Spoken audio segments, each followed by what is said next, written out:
Let's see. We should be back, right? Should be back. Should be back. You started it? Let me see. All right, yeah, just pop back up. It just popped back up. All right. Yeah. All right. So we're back. We're gonna rock out from this point and see where it go. On the bench on the bench. You're back on the bench podcast with Bubba and Pink, Coma Sports, Music, and Mayhem. Don't forget we're available on all, and I do mean all podcast streaming platforms, including here on YouTube. Please like, share, subscribe, all of that good stuff. Like I said, we have Jus Black in the building here. We're going to be talking about all the trending topics in sports, music, entertainment today. You got the college national championship, Miami, Indiana. You have some stuff going on in the NFL with the NFL playoffs. Mike Tomlin leaving Pittsburgh Steelers, and we're going to be talking about some quarterbacks as well. Druski goes viral again, and we have a lot more stuff to talk about as well. Hey, listen, y'all. I was at this 70s like soca party, right? You had to dress up and do all that stuff. And but I was at the pregame, and it was these two Jamaican guys talking, right? And I found this real interesting. And first of all, it's funny how when you get in a room of black people and you're drinking, and no matter what the conversation is, no matter what you're talking about, you going somewhere near the end, like the Bible and Wow. Especially if you're drunk. Yeah, if you're drunk. you know what I'm saying? Yeah, it's gonna enter the conversation, but this is not about that. Anyway, Thankfully. like every time it never fails. That's funny. But the two Jamaican guys, they was talking about how Caribbean guys, when they greet each other, they don't hug, and they find it weird that Black American guys, when we dap up, we hug each other. Yeah.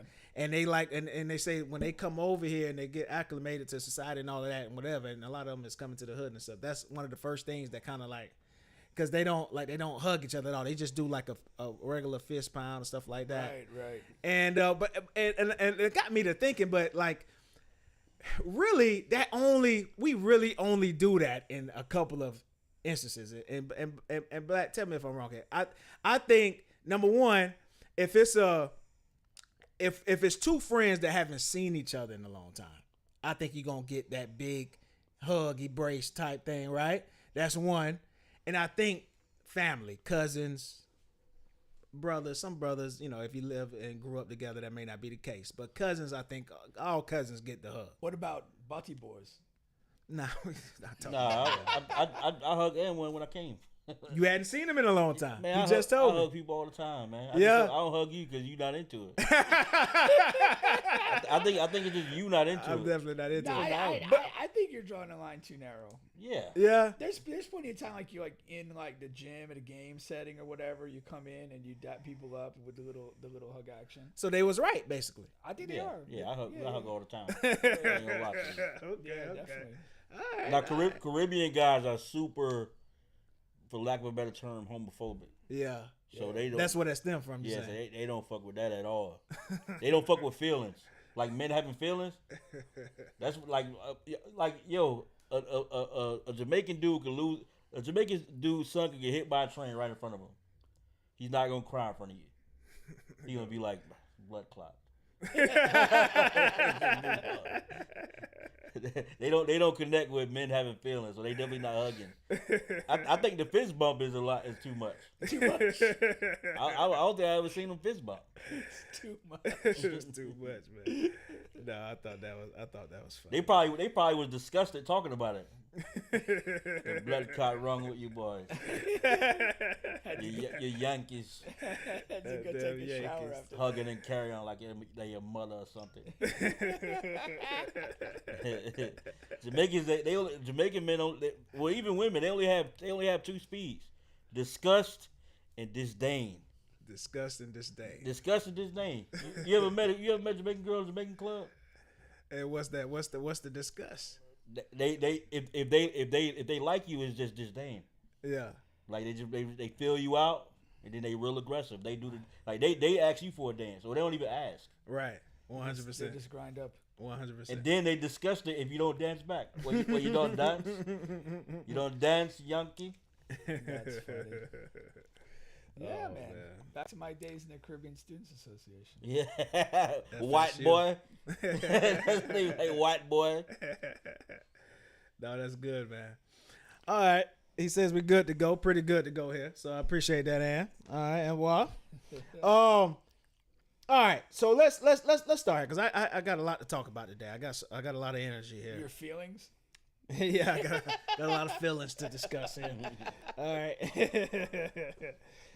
Let's start with the NFL, right? The NFL, we're in the playoffs. There's a lot going on. One thing is, let's start with Caleb. All right. Yeah. Caleb has the big comeback win against Green Bay. Won me a few dollars. I appreciate that. After the game, my favorite rapper of all time, Wayne, he comes out, he disses him. It's like, how did we effing lose to a guy that wears finger paint on his nails, whatever he said. Paints his nails or whatever. And so they have this exchange. I thought Caleb had just an excellent response where he posted a video, but it was one of Lil Wayne's songs, and you know what I mean. So he came back at him like that, and Wayne apologized or whatever. Well, not really apologized, but just said, "Hey, I'm a Packer fan." Da da da. Yeah, he's a cheesehead. You know what I He mean? like Die Hard too. Yeah, super diehard When about it. did he become a cheesehead? Like, was it? As long as Long I've been as I can listening to him remember, rap. yeah. Yeah, Okay. Yeah. As long as I can remember, he been a Lakers There's fan. no And backstory to it. it's like I think it's like anybody, man. Like when you get into sports, it's whatever team was like Was hot at hot, the time. like the Yeah, face of I it. got You know what I mean? Or it could be a player. Like me, Priest Owens. Like I just But latched I on was to Priest. curious if maybe like there was a guy that he grew up with that turned out to be on the Packers or whatever or something. I don't think know. that story. Yeah. But it could be just they was hot at the time. Could be.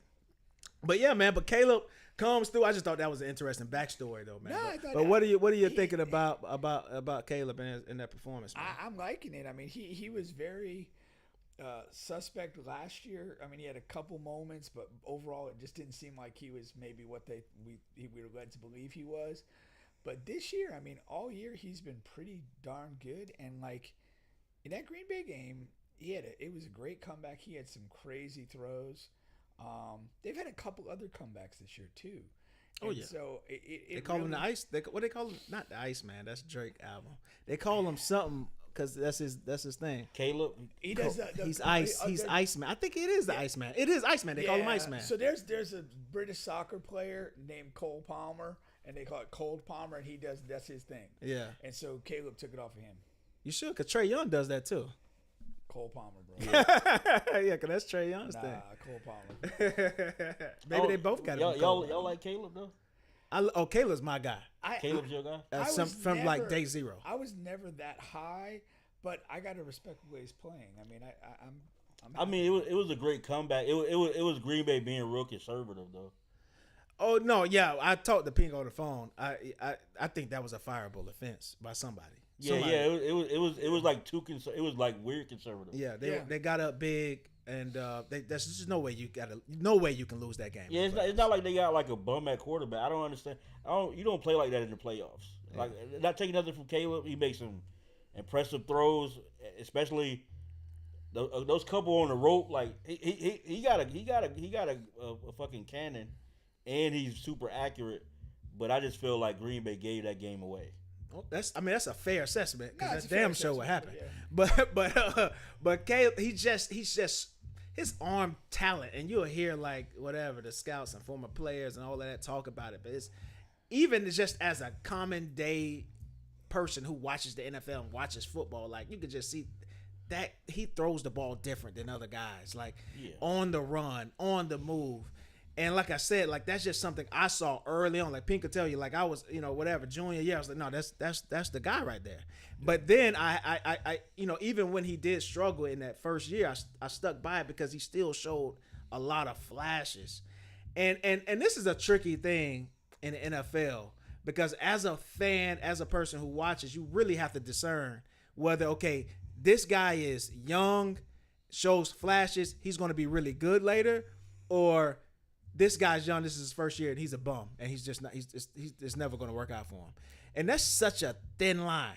And Ben, the coach who came over, from Detroit, He changed a lot. He made a huge impact for Caleb because coaching in the NFL makes a huge fucking difference. Yeah, it makes it's very underrated. Very But underrated. I think with Caleb though, the only reason he could be like the Iceman is because they always down. So I mean, you can't do you ain't gonna do that all through the playoffs. His defense, he has a bottom 10 defense in the league. Like that's a terrible defense. I can respect that. You know, but when he down, it's like he goes from Russell Wilson to Patrick Mahomes in the fourth quarter. Yeah. At least give me like middle age Russ. Don't give me the Russ now. I mean, but yeah, because early on in that game, I mean, he was he made a couple bad throws. One could have easily been picked off. The guy dropped it. So he has like the fourth quarter is like something just pops. Yeah, he's just weird. It's a weird thing for me with Caleb. No, he's definitely a little weird. But again, I think the Ben Johnson piece has been huge. Yeah. And if they can stay together for a couple years and evolve, and that's the thing, we're looking at like snapshots of these guys. We had flashes without consistency last year. Yeah. Now you see a little bit more on the positive side. It's still lacking an element of consistency, but he's kind of found a way to be a winner. Now, where do we go from here? Does he continue to trend upward, evolve, clean up his game, and let the talent really kind of speak for itself? Or does he kind of regress and just kind of get stuck being a mistake-prone guy?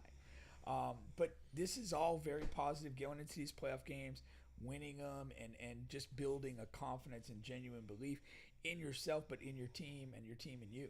He's ahead of the curve right now. Going against the Rams this week. That's a tough game for them. I mean, damn. But if they win, how do you assess that game as far as what can come out of it, win or lose for both teams? If I had to bet, I like the Rams to win the game. I'm a big Stafford guy. I like Sean McVay a lot. I think that they'll be very well prepared, and I think they'll probably win the game. Yeah. But again, if the Bears win it, just another one of these things. Like, look at what they're doing. Like, there's no way they beat the Rams. There's no way they beat the Rams. There's absolutely no way. Yeah, I'm not putting my money on. Especially if they get down early because Stafford is not going to stop throwing. Probably not. No. So it's not going to be some conservative. I don't know what Green Bay, whatever they did in that fourth quarter, Matthew Stafford's not doing that. No. And Puka is not doing that. I mean, he's a monster. There's no with their secondary with Puka Nacua, he might have 498 yards. It's weird because he's going to reset the receiver market, and I'm not sure how many people put him in like the best receiver in the league category. Yeah, but his production is there. But he should have been though. I was listening to somebody talk the other day though. They're like, you look at the career of Stafford. And you're like, well, he played with Calvin Johnson. Then he played with Cooper Kupp. And then he played with Puka Nacua. And then he played with Devontae Adams. And then somebody's like, those motherfuckers played with him. That's true. Like, he's a part of that. That's true. He's a part of it. Yeah. I mean, Puka is a terrific player. Yeah. But there is not a guarantee that he takes money, goes elsewhere, and has the same impact without a guy like Stafford throwing the ball. Yeah, especially when Cooper left, he was billed as like the cheaper Cooper. Yeah, but not as good. But now I would take him over Cooper. Yeah, I mean Cooper's 100%. Had a hard time staying healthy. Yeah, that was his problem. And that's really been. But he's a smaller guy too. Yeah, smaller. Puka he's a larger human, man. Not by that much. Not by that much. I'm talking about compared to Cooper. No, but it's not as big. No. Puka's only like 6'2" or whatever. But his frame and all of that stuff. Yeah. A lot of people look at him as just like this slot receiver is in and out. But okay, let's get to some of the other quarterbacks here.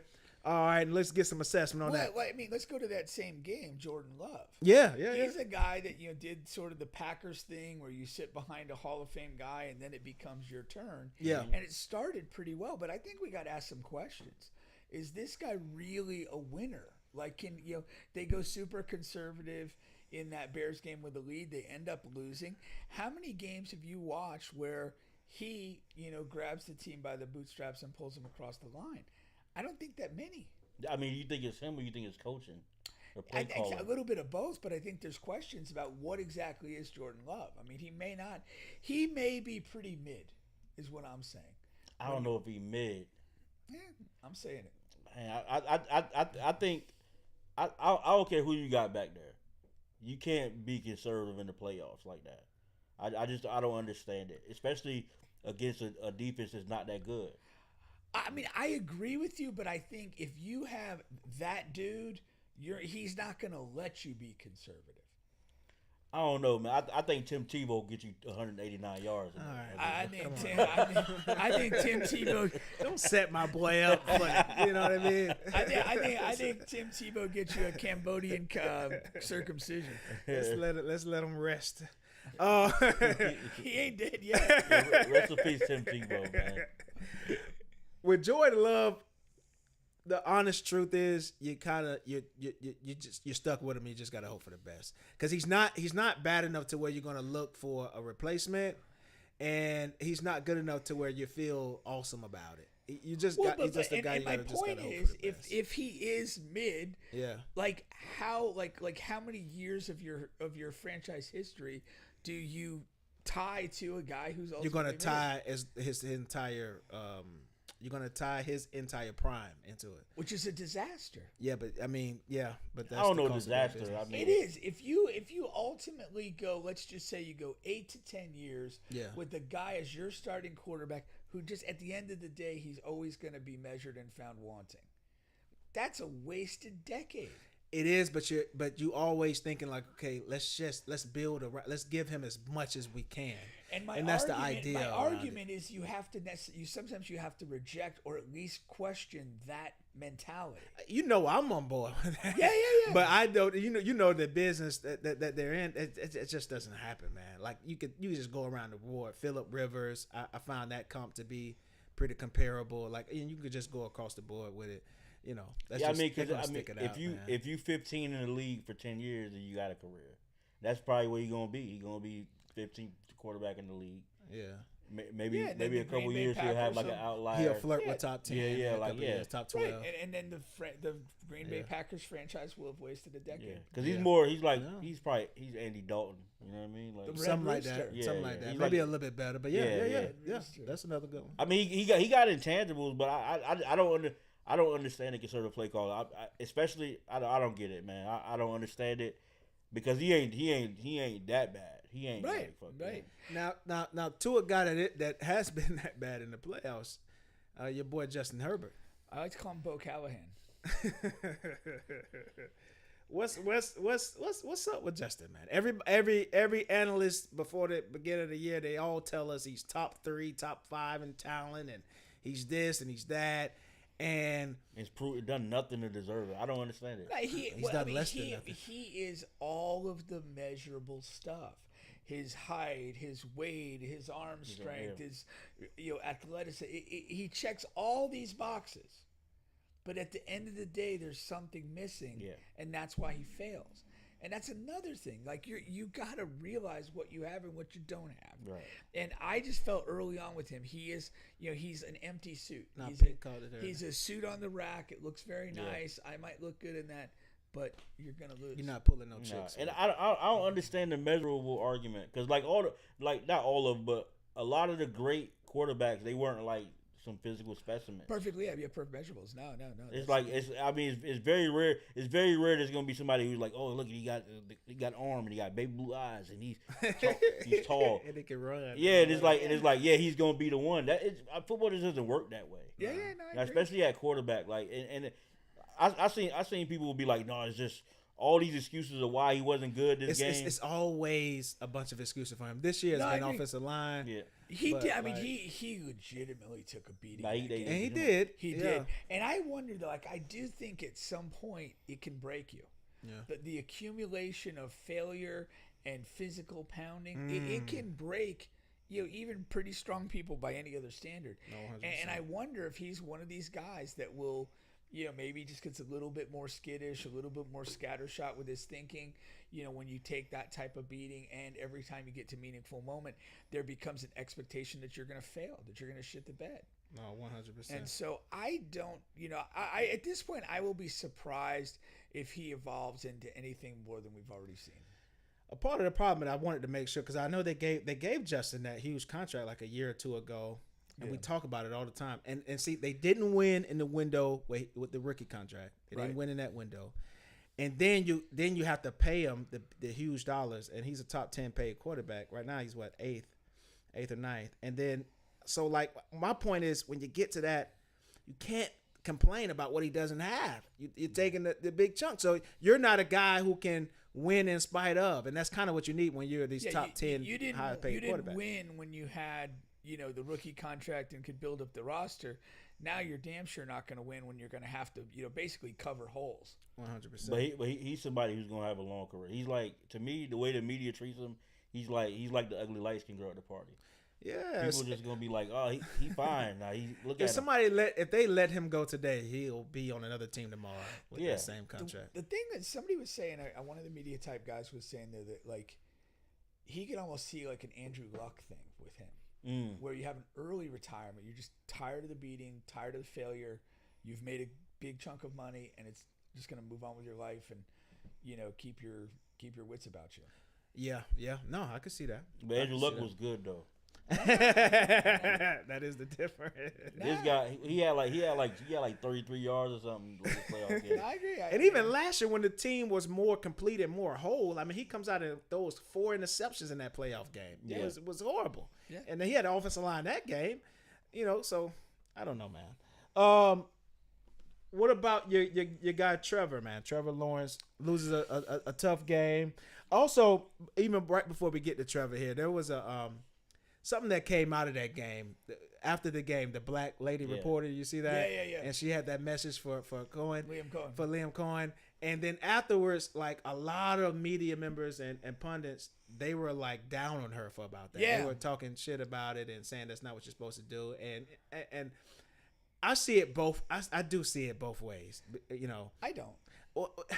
In the sense of because whatever. I work for Orlando Sentinel and Orlando Magic, and being in those rooms, it never happens. But just it's what I commuted to. I related to.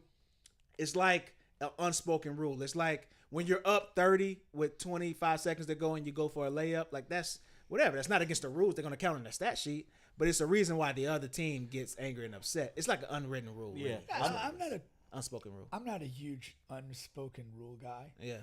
I think it was an organic moment. Yeah. And it's like if that woman covers the team and week after week after week, she's not asking football questions. She's just offering then it's a positive thoughts. It's a different thing. Yeah. But one time at the season-ending playoff loss, it was a bit tough to take when your team has gone from 4-13 to 13-4. Just let her have the moment. 100%. Right. And it's like because the argument like for media pundits is in media when you cover sports, you can't be a fan. You can't root for anybody. That's the argument. The thing is, just like you mentioned something very important. You work for Orlando Sentinel. Take me to their building. Mm-hmm. Where are they at? Online? It doesn't exist anymore. It's not a real thing. Like we moved on. Like we're just in a different world. Yeah. Like where you broadcast yourself and we don't play by those rules. Like it's just like they made more press with her doing that than them just doing a regular exit interview. Like, hey man, y'all can serve him in the fourth quarter, man. What happened? Yeah, 100%. We would have never saw that. We would have never saw him. It just would have been like, hey, because the reality of it is he had a fucking phenomenal season. Yeah. He did a great job. And all she said was, "Hey, you did a great job." And if you reported for a team that won 5 games and then 3 games, I went to a Jaguar game 3 years ago. It was me and my daughter's mom and that bitch and nobody else. So like they always have struggle with attendance. So if you win 13 games, yeah. If you win 13 games, it should be a little sweet black lady that say, "You did all right, man." And again, all the after talk is just bullshit. Yeah. If you watch what happened, the prior questioner was asked about why did you guys get away from the running game? Why, ask all the football questions. And when she starts her comment, it's complimented, and you can see Cohen's face. He's waiting for her to kind of drop a tough question. Yeah. And it takes a couple seconds for him to recognize, she's just being nice kind right now. Yeah. Being kind. And his face lightens up, a couple seconds into her speaking. It was just a great moment. Yeah. We have such a tendency to just fuck up great moments for nothing. Yeah. Yeah. And so fuck all those Another last thing on that, which I kind of do think it is, they don't want women in those rooms. A lot of those older reporter guys, sexist. and then damn sure don't really want a black older black lady in there. Like that's true. You know what I mean? White male fragility. We talked about it last week. It never ends. I told you. The one Dwight. One Dwight Howard pushback, and I'm never invited back in the locker room. You know what I'm saying? The older white guys like you should have let him fuck in the ass. And if you were a team player, you would have just taken it raw. You just taken it raw. I hate that old media oligarch shit anyway. I hate all that like gatekeeping shit. Like what you should have did was what you expect this old lady to do. Hey, in fourth quarter, 8 minutes ago, it was touch and go. What were you telling Samuel in the huddle? He looked like he frowned at you. We don't care. It's the exit interview. A team that was irrelevant for the last 10 years, and I'm being generous, and they finally had a winning season in a very good game, a competitive game where they almost won, and they got a quarterback who ain't the greatest quarterback, but this is his best year. Probably since Mark Brunell and those guys. Yeah, wow. And he like bags groceries now or whatever. But speaking on that quarterback, that is. One other thing I want to mention. I was at the game, and like you walk out. You was at that game? Yeah, I was at the game. Okay, you didn't tell me that. Yeah, me, Bryson, and Camden went. Okay. So, but you're walking out when you hit like the bottom of the stadium, and you're now outside on the sidewalk. This is immediately post game. They had Josh motherfucking Allen t-shirts and Josh Big Dick Allen t-shirts for sale. Just like a batch of t-shirts. I'm like, these dudes must have like run these off before the game.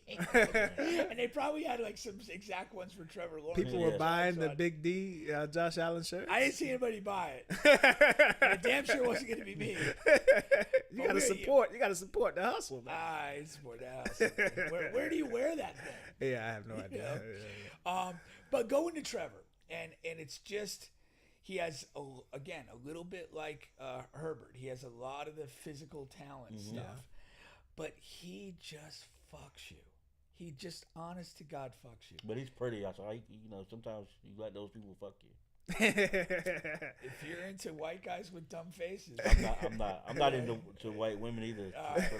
Me either. They go to fist. I know. He's better than Herbert though. Maybe, but like at the end, I don't think so. So there was like you're watching the game unfold. He had some good plays, but early on he threw like just a bad pick, and then the game changed here. They were up 7-3, 4th and 2, about the 10, maybe the 8-yard line.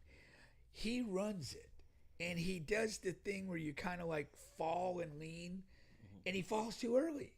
And initially they called it a first down, then they reviewed it and said he fell short. You're 6'6". Like you get to the line and you fall over it. And like that type of mental stupidity undermines everything. He threw the last ball into a tight window. It was batted. It was picked. Probably wasn't the best choice on that situation. But like he will make a couple plays a game that just put you in trouble. And there's just something off with him. And somebody said this in the middle of the year. If you really look at it, he's not unlike Jameis without being funny. He'll just give you some good and give you some bad. And at the end of the day, it's usually not enough to win big. And damn sure he's not funny. Yeah. but those are the guys who get a long runway, just like Oh, they get long runways because they're likable, and he's not like a likable person in person, but for some reason the media loves this kid. Yeah. Well, he was the sunshine guy from Clemson, the number one recruit in the country, wins a national title as a freshman, got corny Dabo blowing him, and It's all So how is your son thinking? Like, yeah, we got to get rid of this guy. Camden. Yeah, No, he's defensive. Yeah. He's super defensive. He's going down with the ship. he's going down. Just needs, I think, just need better line play. but I think that's what Camden's a more weapons guy. He's a more weapons. they did do all this without their number one, whatever draft pick in Travis. They did, Yeah, you know what I mean. Most of the, But it doesn't matter who's playing. Yeah, 'cause Like, they- those the mistakes. decision And making. it's funny because You're me, talking about the me decision and Bryson are like you saying the exact same thing. Like, God, that was a really bad throw. Yeah. And there's a lot of throws where this happens, where like maybe it's a completion or it's an incompletion, but the difference is ball placement. Yeah, Like if I place the ball correctly, you can catch, turn, and run. Yeah. But when the way I throw it, like you're happy to get it and get hit immediately. Right. You know, or you just push it a little too far, and what should have been a catch to an open guy is now a contested incompletion. That happens way too much with him. And you know, it just there's little subtle plays that over the course of the game, you're not necessarily going to hone in on those more than like an interception or something like that. But those are game breaking plays. yeah, it is. Let's go over to you got Drake Maye. You know, Drake Maye, they win. Now the thing about the Patriots is that was one of the teams before the season that we thought could make a big push. We love the coach, all of that good stuff. But Drake Maye needed to take the step. He took a step. I've been critical over the course of the season because they didn't play anybody. He took more than a step though. But yeah, he took a big step. He's in the MVP race. Him and Stafford. Yeah, It's a two-man race. So that's a huge step. You're right. I didn't see that coming. No, I didn't. Not at all. I didn't. I mean, here's where you look at it. You're like, all credit to him. Like he's checking all the boxes. But again, it's does he build off of this next year? Does he continue to evolve? Well, this year's still going. Yeah, let's see what he No, does. yeah, for sure. I mean, maybe he wins a Super Bowl. I don't know. So and they got the Broncos, who was top 5 defense in the league. That's going to be interesting. Yeah, it'd be a So tough challenge. I mean, but if he rises to it and continues to win out, Yeah. That's the thing. So yeah, I mean, he's done everything you could ask of a guy at this point, and it's just don't stop. That's a good quarterback draft, right? Who is that? That's Drake Maye. Who else is in there? Who was that? Was what 2 years ago. Yeah. So who Was else? he in? Was he in? That Caleb. wasn't Caleb draft. Was that Caleb Yeah, draft? that was Caleb. Caleb. Draft, Yeah. That's a good quarterback Was draft. it Bo too? Might have been Bo Yeah. too. Yeah, it was 4. That's a good quarterback 4. draft, man. Yeah, so you got 3 dudes still in the playoffs out of that draft. You know what I mean? I just thought about that. Damn, Yeah, that's a great point. That is a great point. Yeah, I'm trying to bring it all together. But, Maybe it'll be like the Elway and Dan Marino in the same draft back in the day. Yeah. A couple of other guys. It was like 5 of them that were all pretty good. Yeah. I think so. I think that's it. And it's wide open this year, so one of those guys might win a Super Bowl. Yeah. Oh, you had Jaden Daniels Yeah. went Jay 2. Drake Maye went 3. So the top 3 guys, and then who's Bo Nix went 4? 12. 12? Okay, JJ McCarthy was in that draft, which he's kind of an incomplete right now. yeah, But all we haven't talked about is not in the playoffs. But Jaden Daniels is interesting. it's Yeah, interesting. Great first year, Yeah. injury plagued second year. He need more of a line too though. Yeah, for sure. But I mean, now like Cliff Kingsbury's gone, we have to see what they do in terms of putting that staff together on the offensive side. He's kind of at a weird crossroads. Yeah, If he doesn't have a significant bounce back season, then maybe he's just like an RG3, one glorious year and nothing after. Yeah, I don't know. I don't think he's RG3. I think RG3 kind of was set up to fail because they drafted Cousins too. No, I know. But the bottom line is if he's unable to stay healthy and or be productive going forward, you're going to basically have a one season flash in the pan guy. They need to put his mom on the line. She be blocking stuff. He'd be good. He got to get away from Well, that. he got to. If the pass rush is a bunch of pussy, she'll be She gonna get him, yeah. Call her Trent Williams. That's why he keep getting hurt. He ain't getting enough pussy intake. Probably. Yeah, 100%. Let's come back. We're going to come back to the NFL because I want to talk some Josh Allen and Mike Tomlin. So we'll come back to the NFL here. Let's go here because this is a big game coming up. National championship. You got Miami, the U facing off against Indiana. Okay, it's a lot of things going on because you got Mike Irvin on the sideline. He's losing his mind every single game. That's great, man. Cocaine, man. And cocaine's a hell of a drug. Yeah, Miami and cocaine, they go hand in hand.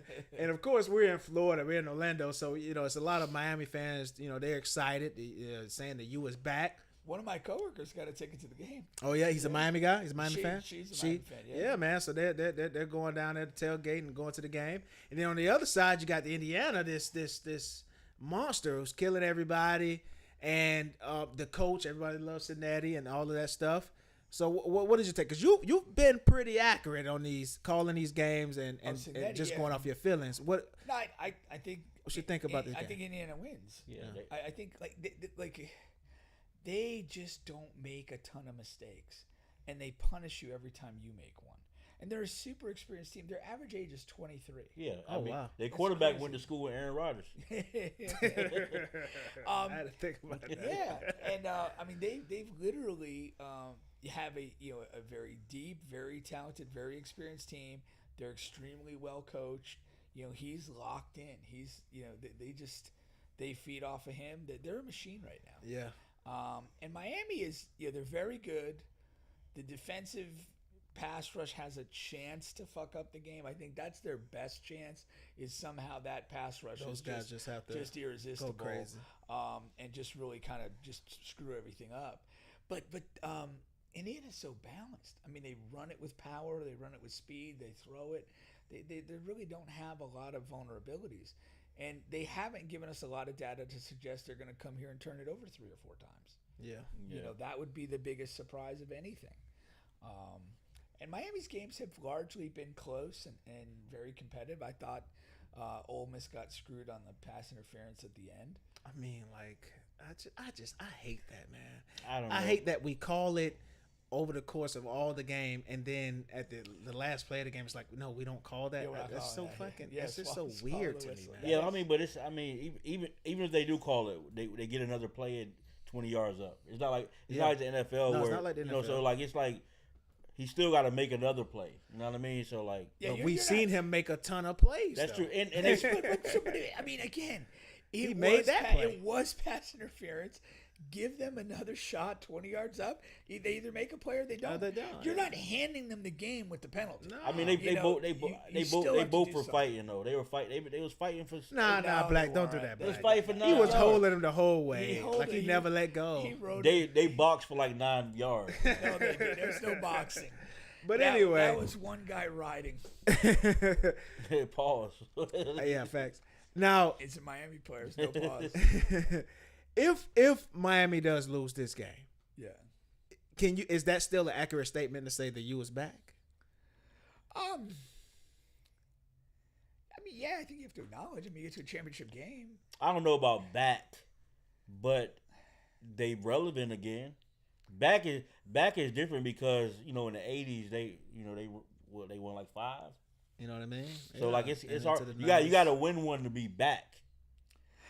Well, I guess it really, yeah. I mean, to cut. I mean, are you going to define back as winning a title as you did in the past, or are you going to define back as being relevant and a perennial contender? Well, when you break up with your girlfriend, right? And then when the first time y'all hang out, are y'all back or do y'all back when y'all fuck? Good point. Certain undeniable logic there. Some undeniable logic. Yeah, We're just talking and hanging out a little bit. I lean towards the same way. It's interesting because when you say perennial, right? Because I don't know. I think that this is just the right team at the right time with Miami. They have some seniors. They got the D line is going to be a totally different D line next year. Malachi is Beck is he gone. 11 years old right now, so like he's gonna be there. For, Tony, yeah, he got a while. But new quarterback, new D line, which is really the strength of the Now they've got a lot of holes to fill and all that. Yeah, I mean, this does beg the bigger question of where we are in college football right now. I mean, it's just a money game. Yeah, and so if they have the money to and they do, load back up, and they will get another quarterback. Maybe. They definitely get a quarterback. I'm talking about another good quarterback. Well, I mean, they're going to get a highly regarded quarterback. Whether he plays to the level or not is going to be the question. They're going to go into the market and they're going to sign somebody and pay him a lot of money. They got that kid too from Evans or Jones back there. I want to see them give him a chance. I think we're past the days of giving guys young people chance. Yeah, that's not right. we are. Just, Not contending schools. Yeah, you're not gonna see a 19-year-old. That's not true. 100%. It is literally like it is like an arms race. It is a. If you do not if you have like one of these rare talents or whatever that you get in early, that's fine. But if you do not like make a big stab in the QB market, it's a statement of intent that you're not really serious. Trying to not compete. Because look what Indiana's doing. Indiana has a bunch of guys who were like 3 and 4 star recruits, but they're 2 or 3 years older than everybody else. Right. And they've already got their guy. Mendoza's going to the league. They've already got their guy. Josh Hoover was at TCU. He's similar, like older guy, played a bunch of football, very good statistically this past year. He's already ready to go. Lane's got a guy. Most of the big teams, like they have guys lined up. You have to go into the market and go get a top guy. That's just otherwise you're just not in the game. Yeah. I mean, because you can because just how like they talk about the incoming quarterback or the incoming like skill players. They don't be like, hey, we got this kid from Florida. They be like, no, we got this guy that's coming over from TCU, or we got this guy who's already played 3 years at Alabama. Yeah, and has 65 career touchdowns. Yeah, it's just a different animal. I'll concede, but yeah, I'll concede. I'm not saying it's good for the game. It's no. Yeah, we just talking about what it is. No, but I was like if you look at this, like traditionally at this time of the year, in the past, it's like who's going to the draft. There's almost no talk of who's going to the draft. It's who's gonna get an NIL deal and go where. Yeah. It's like these dudes don't even want to go to the league. Yeah. Well, Dante, he's going back to Oregon. Exactly. Yeah, I mean, because honestly, why would you? Especially when you know how the chips fall. The NFL is great, so you know who's drafting what, and they drafting when they're drafting and what they need. Why would I go play for the Browns when I could come back a year and get $14 million? Because the NIL is only going up, and it's getting like astronomical. Whereas you're making more money than you would have made as a rookie, especially you know what I mean. So I was watching one thing with the better NIL deals in place, like. You would have to be picked in the top 11 to do better financially than the NIL deals that are available to guys. It's crazy. If I'm the NFL, I'm like not happy about this.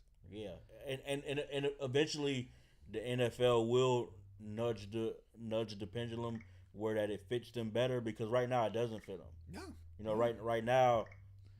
There are NFL ready guys that are going to stay in college to just suck off an NIL deal for another year. Yeah, and that's just plain facts. I mean, the NFL could use some of these guys next year that are going to be playing college football for no legitimate reason. And if you don't have to, especially like these people who got all this extra eligibility because of the pandemic, those guys are like 43 years old and they're, you know what I mean? Yeah. Like, no, it's wild, and that's the thing. Like.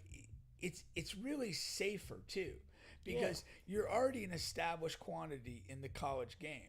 Like no matter what we think of some of these guys that will be in the draft, like Mendoza or whatever, he may fail. He may be bad next year as a rookie in the NFL. And if he had the ability to sign another NIL deal and have another great season in college football, like with everybody celebrating him, it is what it is. But the NFL is where the rubber meets the road. Right. Wherever you get drafted, whatever you're getting paid, you have to perform. Right. And if you don't, you're going to get dogged. You're going to get dogged.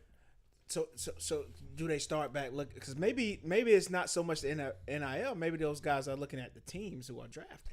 I don't. Do you think that's a part of it? That's a part of it, that's a little bit of a part of it, because here's the deal: unless you're literally a top 3 to 5 pick, and you can see those teams, there's a fair amount of certainty. Beyond about the 5th thing, there's not enough certainty to you to say, well, hey, I'm not going to go in the draft because I think. But I'm just talking about the top quarterbacks. I'm just talking about the top quarterbacks coming out of college. I mean, Like- maybe that's the thing with Dante Moore because Yeah. he's essentially predicted top 5. I don't know. I mean, they obviously are going to pay him a lot at Oregon. Yeah. So maybe he can turn it over another 3 times in a meaningful game. I mean, when you control your future in that way, especially like because then you can look at Cam Ward. Cam Ward was the number 1 pick, but he went to an organization where Terrible. they can't build Legos. Yeah. You know, so if I'm a kid and I got another year of eligibility left, and Miami's calling and we say we can hustle up $9 million. Why on earth would I go get drafted by who got number 1 pick this year? The Raiders. The Raiders. Why the fuck would I go to the Raiders? Yeah. You know what I mean? It's like where the owner has literally somebody has a bad toupee dating a 19-year-old woman who doesn't give a fuck about winning, doesn't care about your protection. You know what I mean? Like I'll say it. Geno had no chance of success there. Yeah, he was. I mean, but he was god awful too. Yeah, but so I'm gonna take most quarterbacks. I'm gonna take my $9 million. And I'm gonna go to Miami and I'm gonna get my dick sucked by preppy white girls for another year. You know, it's just not beneficial for me to go to Las Vegas. Unfortunately, Beck has been in football for 1,000 years, so he has to come out now. Yeah. Same thing with the Ole Miss guy. He tried to get another year eligibility. Yeah. They denied him. Chambliss. Yeah. Trinidad. Yeah. So he'll be back too. But yeah, I mean that's all interesting stuff. So, but you know, as far as the game, yeah, there's Indiana 7.5 point favorites. We'll see. I'm picking Indiana too. Kind of rooting for Indiana as I well. think Indiana in a blowout, to be honest. Blowout. That'd be interesting. I'm thinking like 17 points, easy. Wow. Miami playing at home, getting blown out in the title game. That's just how I see it. Yeah. Guys, yeah, I gotta find some Miami suckers and bet them. Keith, where you at? Keith's been hyped, man. He's been hyped. I mean, when the players are like bringing their grandkids to the game, you really don't have a chance out there. What I want to do, let's get to some entertainment stuff that's going on here, and then I have a couple of NBA topics. Then I have a top 5 that I think you guys will find somewhat interesting. I think. You're not gonna tell us what it is? Top 5 most influential athletes in the hood. All right. In the hood. In the hood. Yeah, in the hoods of America. All right, that'll be coming up later. I want to sneak this in here really quick because J. Cole, his Fallout album is coming out. Fall Off. What I said, Fallout? Yeah. That's the TV show that I'm watching. But the album is coming out soon. He dropped the date on it too.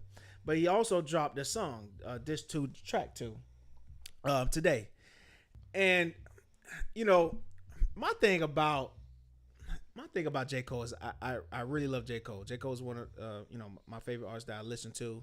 I think that the Forest Hill Drive is one of the greatest albums ever made in the history of rap. I really do. But he really disappointed me in that whole rap beef situation.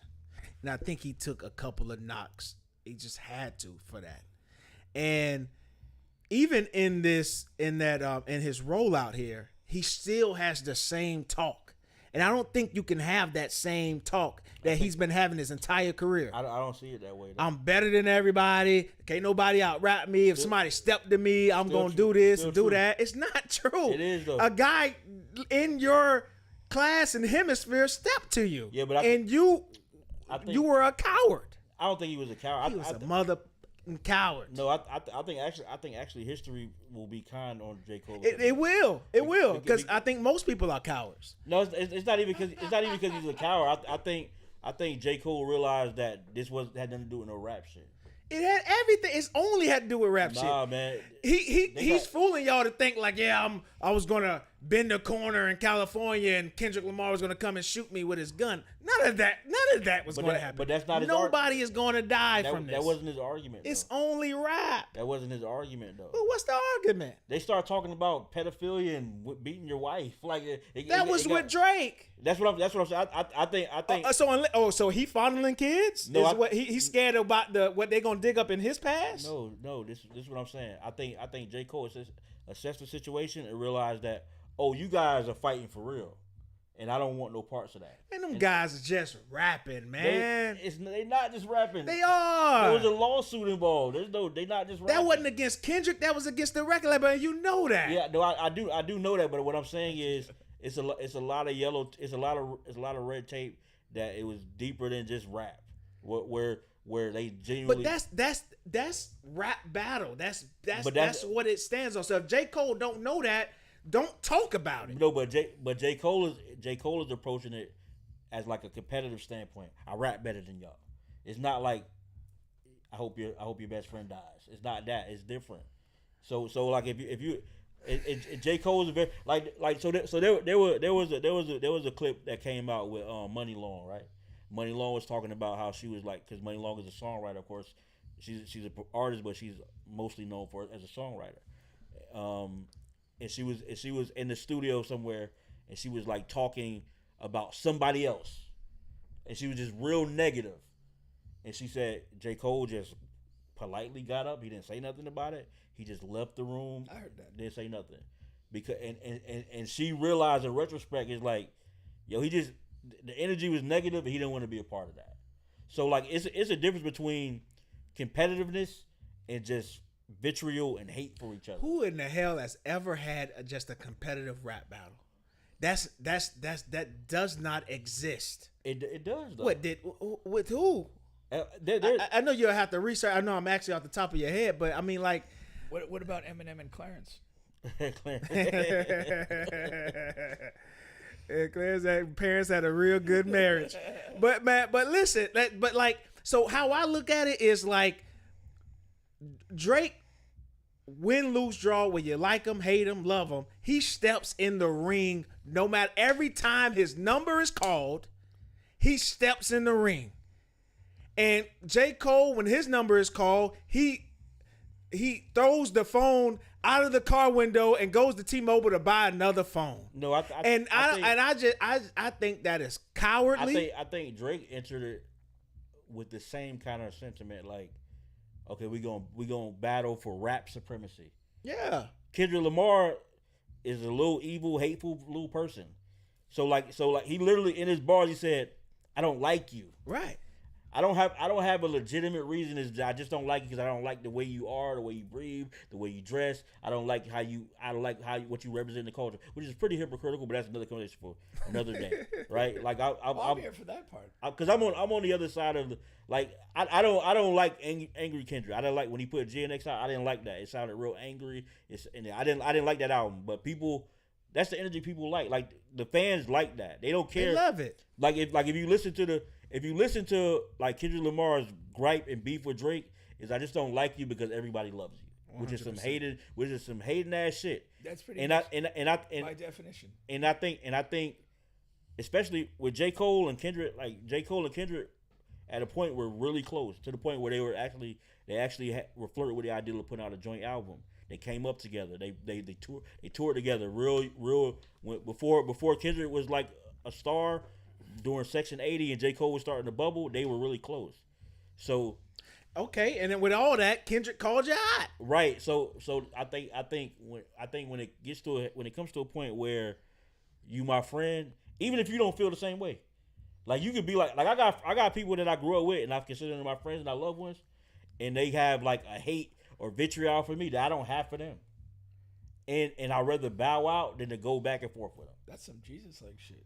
No, it's just like because no, it's just like what you do to me got nothing to do with me. That's not a comparable thing that you're talking about. No, it is though. It's not. These two guys are in a sport. These two guys are in they're in a venue. You're talking about just regular relationships. But I think it's just a different thing. I think J. Cole's point is the lines were blurred. The lines were blurred with Drake and Kendrick. I can't look at what you and another man got going on and thinking that's what I got going on with that man. That don't got nothing to do with J. Cole. Kendrick called out Drake, and them two had they squabble. Now in a whole totally different book, genre, and album or situation. Take the album out. Situation. Kendrick calls out J. Cole. Now, what are you going to do? What do you mean by totally separate situation? It was all kind of going. Yeah, down it's around not the a same separate time. It's a totally separate situation from the regard of he called out Drake. Him and Drake had their squabble. Okay? Right. Then he calls out J. Cole. That's a separate thing. When he was going at Drake, he's not going at Drake and then at the end saying, you know, J. Cole, your mama coochie smell like dirt juice. Like it's all Drake. Drake is a pedophile. Drake is a this. right. Drake is a that. Okay? Now in the very beginning, he called out J. Cole. J. Cole bowed out. That was it. That was the end of it. Right. But I think the timing's relevant. Because where was he supposed to go with that?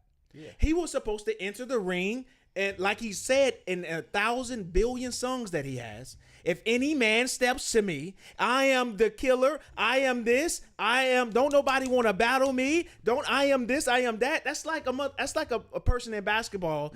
It is just like this saying, "Can't nobody guard me. I'm the motherfucker. Can't nobody guard me in the entire NBA." And then Kawhi Leonard comes in front of you, and you're like, you know what, dog? I see what you did to LeBron. Hold on, I see what you did to LeBron. You pushed him when he went to the. I don't want none of that. Now don't get me wrong.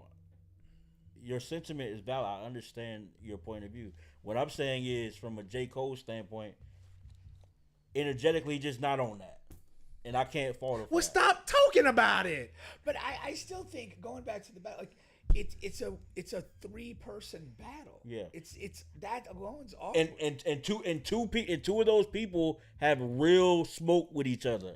So then I'm gonna be like, oh, y'all fighting for real.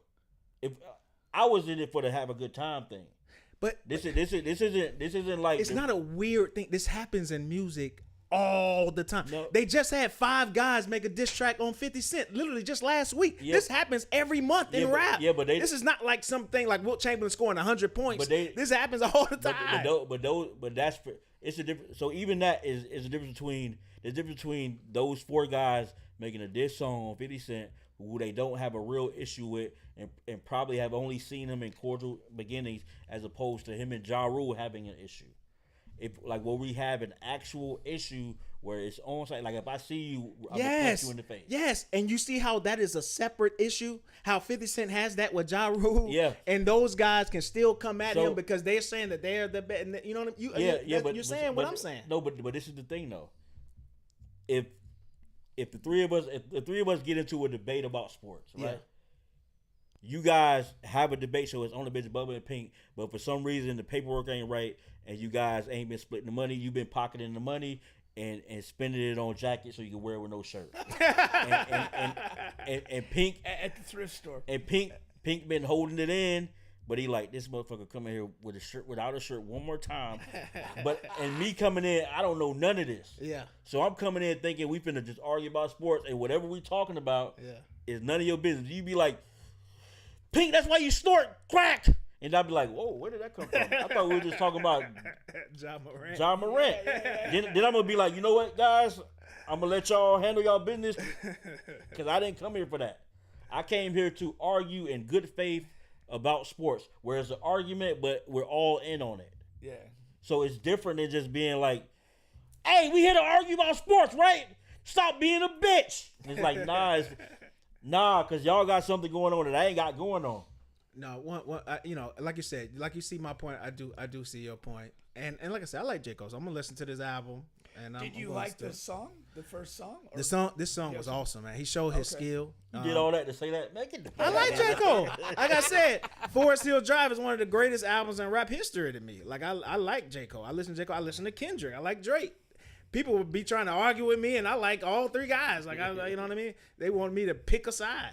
But yeah, he was showing his skill. He rapped in reverse. He rapped his life from when he dies, from the day he was born. He just showed his rap skill in this song. It was really good. That's incredible. Yeah, it was. This one I do anticipate being real quick. I saw this on IG. I think on Duval promo. The guy asked his baby mama for the picture of the baby. She got her. Wow. Just a coincidence. I had to do the dishes. You know what I mean? Looks like she wants another round. I thought that was hilarious. Has that ever happened? But like, Black. Is that, nah, that never happened. Unfortunately, no. Unfortunately. Nah.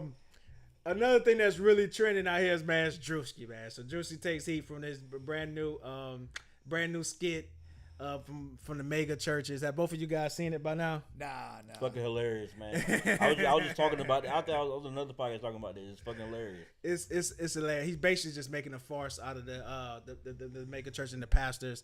His first starts with him coming out of the sky on this thing. On the zip like Zip on, line? no, it's like on like You know how you cut? like rods holding them up. Yeah, okay. yeah. Yeah, He's yeah, like yeah. he's flying down slowly, and he's just going through that Well, you know, a bunch of different things. what was funny is each one of these instances actually happened at a megachurch. There was Yeah. a pastor. He had on the same jacket as the actual pastor. He had the same jacket and jewelry as his actual pastor. Yeah, There was another pastor who actually came out exactly like that on the little zip lines.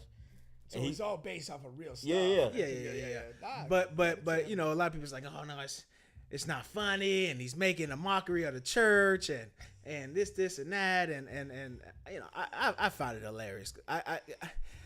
I don't really care if he's making a mockery out of the church and the pastor, the church makes a mockery out of itself on Right. a daily basis. but So I don't they have find the correlation to him making a mockery out of God. He's not that, and that's the line I distinction. draw. Like that, Yeah. he's not If he's literally replicating acts of man right. in the skit, he's not doing it to Yeah, it God. has nothing he's to do doing with it church. to these guys that are these mega pastors. Yeah. Especially if it's that tight to actual, actions by these guys. Yeah, And Pink, when you see it, it's like it's not even. He literally got the exact same Dior jacket with the exact same jewelry I gotta check it out. Though. as one pastor. you made a comment or a post. It was to somebody. You was like, I think it was either to Jolly or D-Rug, and you was like, because nothing is like super overboard. Yeah. Because you'll watch a lot of these skits and these other. First of all, Druski is like he's in another He's realm. in another zone now. He's in his zone. another realm with his skits. But when you watch these other skits, they're like overboard, over dramatization of certain situations. But Druski, he flies so close to the actual real life, and somehow that makes it funnier. Yeah. It always makes it funny. For me, and I think for thinking people, I think dumb people, they need the over the top to get the joke. There's I used to coach with this guy, and he coached at JUCO, and a lot of times the JUCO is like guys that have academic issues, whatever. He swore to me up and down. He's like, use sarcasm when you first meet a player, and if they get it, no matter what their transcript says, they're smart. Yeah. If they don't get it, then you got a problem. And it's like, it's just that litmus test. If you could say sarcasm and somebody's keen enough to pick it up, if you can stay close to the truth and get that it's a joke or that where they're poking the fun, you're pretty okay mentally. Yeah. But if you need somebody to be one of the stupid Wayans brothers, Right. That's true. And that's so true. And I didn't realize that some people didn't get sarcasm until I dated somebody who did not get sarcasm to the point where it was like, if it's not true, why would you say it? And I was like, no, I was just saying it in jest. Why would you say it in jest? No, it's like, and it's like, never mind. you just bought yourself an argument. Yeah, it's like, Yeah. and this woman was like a smart person. It's just like some people are just, they have that disconnect. Yeah. That's like why Druski is like, he just becomes the character. Like when he was like the NASCAR guy. Yeah. Or when he was the nail tech. Yeah. He just becomes the character. It It's was not over the top. He didn't like talk in Mandarin over the top. He just said just enough. It wasn't like he becomes the character, and it's like he's that's spot on. That's exactly what happened. Yeah. No, 100%, man. Juice is one of those guys. I can't wait to see what's next. But what do you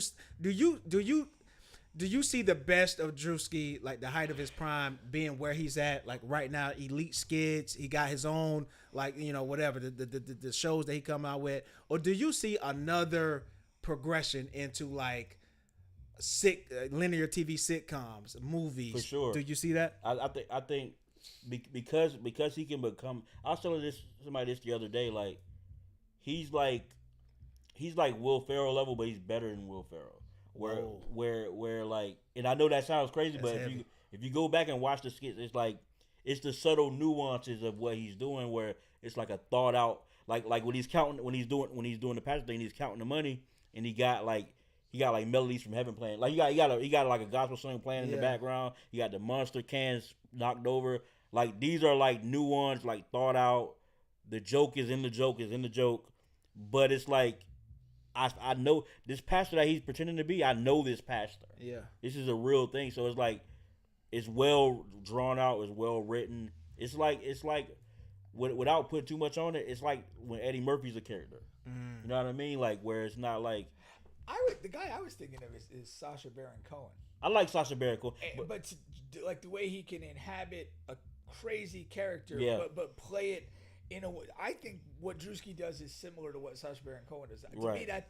That's the comparison. that's a better comparison in my mind than Will Ferrell, because of the way they play these kind of ostensibly outrageous characters, but they Right. play them with enough kind of like sarcastic sincerity that it feels right. Right. And I like the Sacha Baron Cohen. It's just Druski's hard to explain because like some of these characters are like they're not outrageous characters. They're literally like there's a person like that. Right. Like there's really a person like that to the point where if you've never heard of Druski, you'll think that that's just a person doing funny stuff. Right. Yeah. Right. You know what I mean? So it's like I think Druski, and I think people already see that about Druski because now he has he's pretty much set up to go to the next level. So it's like whatever he's gonna do, because he did a movie trailer that one time, like but as a joke, and then they made it a real movie. yeah.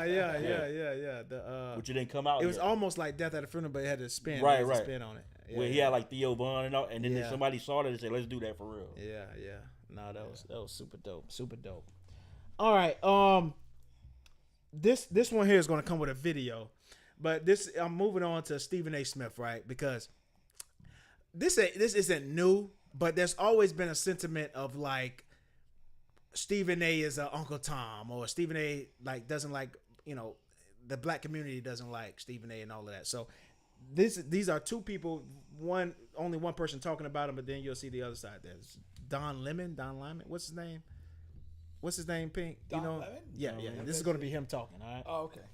He has no facts. He just gets on these like white boy, right wing podcasts or on his own show and just goes off about black people and things for which he has no clue.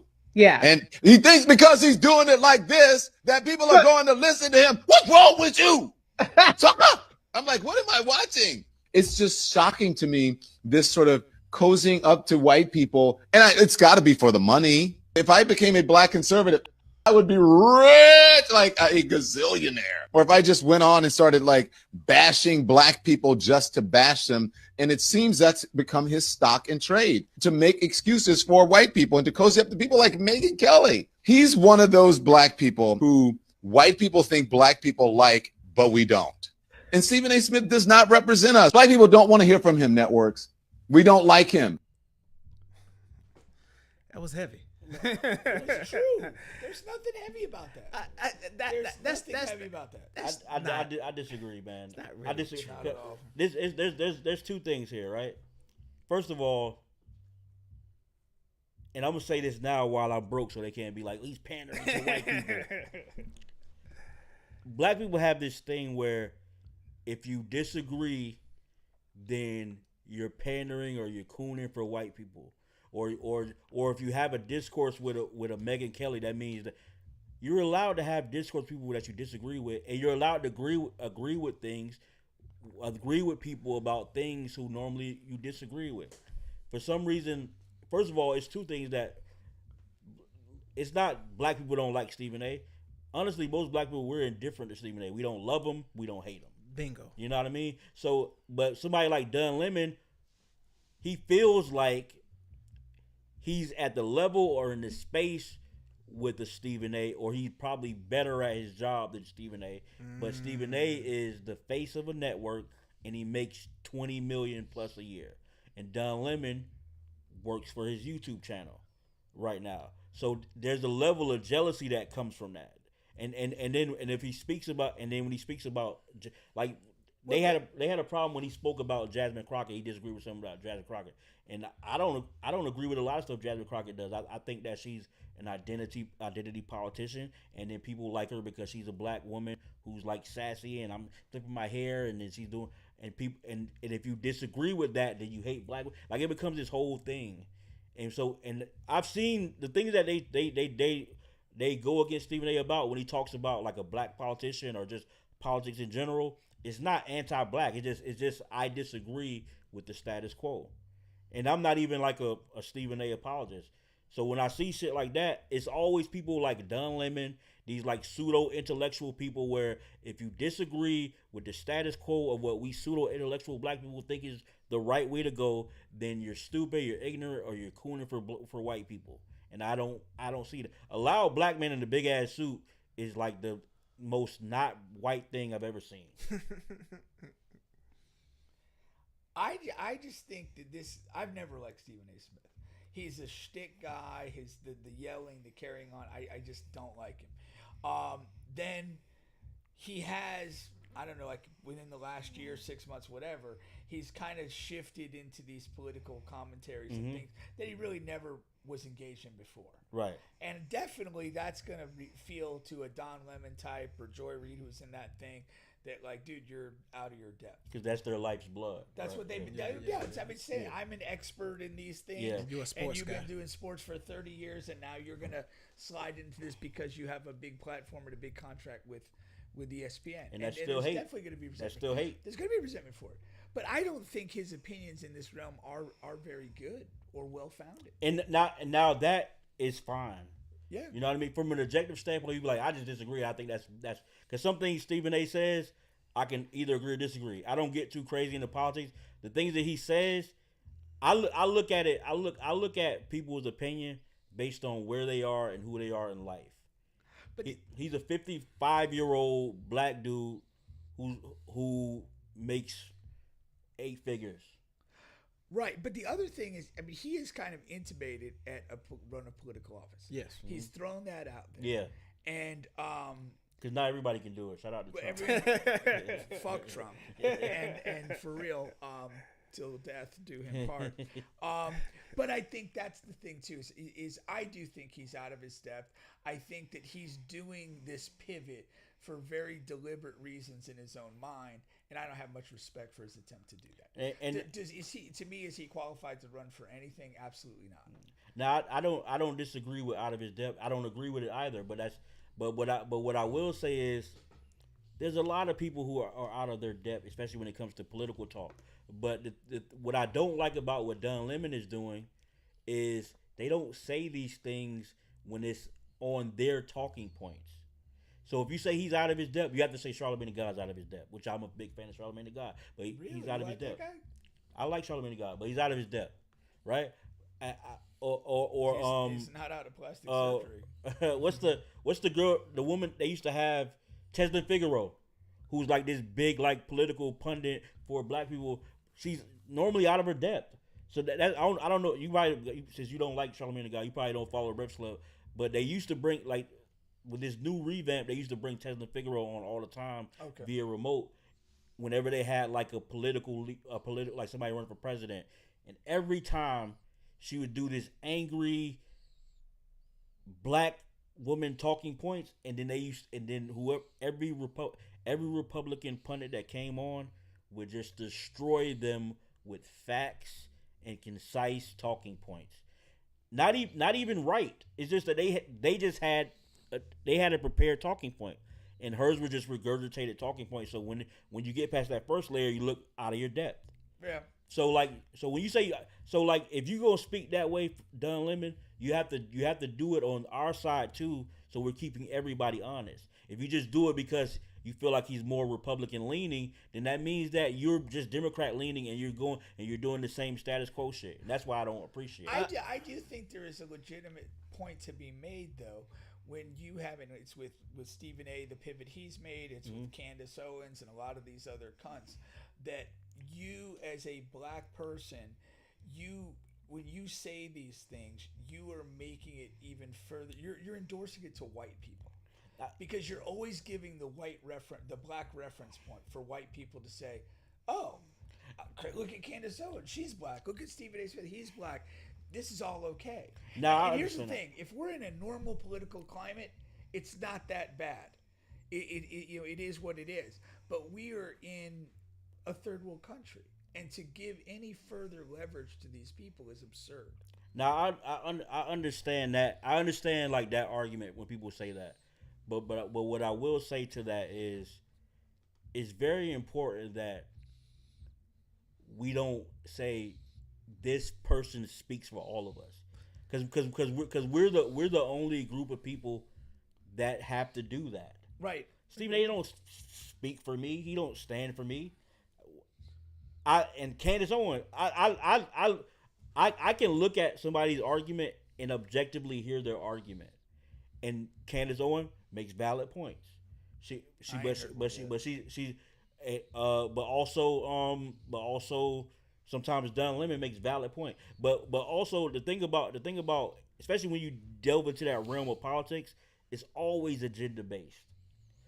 Don Lemon is saying that because he wants people to know this guy ain't good as me. Yeah. He's out of his depth. Yeah, and if it comes down to it, Yeah. pick me. Now, because my thing is this. The other thing he also said that is the context. It's 100% true. If he wanted to pivot his career and be a Republican guy, it would be extremely lucrative for him. Don Lemon? No, but he don't have to do that. He's a gay black man. But I'm saying like any